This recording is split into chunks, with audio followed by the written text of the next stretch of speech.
आई अम्मा तुम्हाला पण असं चांगलं साऊथवानी चटणी बनवायचं आहे का खोबऱ्याचं? तर चला व्हिडिओ बघूया आणि आमच्या चॅनलला सबस्क्राईब करा. तर आपण घेणार आहे पहिलं हिरवी मिरची. मिरची बघा तुम्हाला जसं लागेल तसं घ्या तिखटानुसार. त्यानंतर आपण घेणार आहे लसूण. लसूण बघा तुम्हाला जेवढं लागलं तेवढं स्वादानुसार घ्या. आपण इथं 2 जे आहेत लसणाचे गड्डे घेतलेत.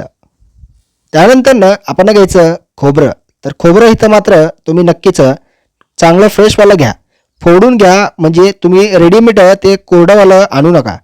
त्यानं चटणीला चांगलं चव येत नाही बघा. त्यामुळं चांगलं नारळानं घरी फोडा, पाणी प्या आणि चटणीला वापरा. आता आपण गॅस चालू करून कढईमध्ये मिरच्या भाजायच्या ते बी चांगलं. तर मिरच्या हे चांगलं कोरड्या करायच्या जेणेकरून तुम्हाला खाट जोपर्यंत नाही तोपर्यंत आपण मिरच्या भाजायच्या बघा.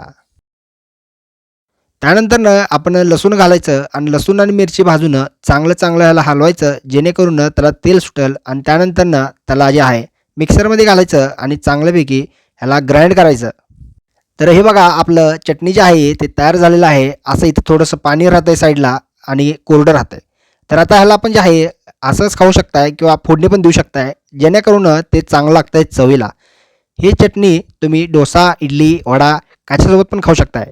तर आपण पहिलं घेतलं इथं जिरे. जिरे बघा चांगलं घ्यायचं कारण ते खायला चवदार लागतंय. त्यासोबतच मोहरी बी घ्यायचं जेणेकरून चांगलं एक चव येत आहे.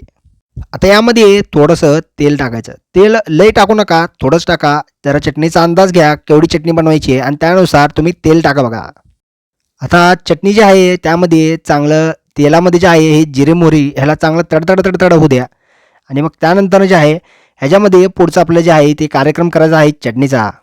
तर तेलामध्ये जिरे मोहरी चांगलं तडतड तडतड डान्स केल्यानंतर आपण जे आहे यामध्ये आपलं जे खोबरं आणि मिरची लसणाची चटणीचं होतं ते पेस्ट घालायचं आणि चांगलं जे आहे ह्याला आपण मिक्स करायचं आहे. मित्रांनो इथं मात्र जे आहे गॅस मात्र थोडा हळूच ठेवा जेणेकरून चटणी जी आहे ती आपली करपणार नाही.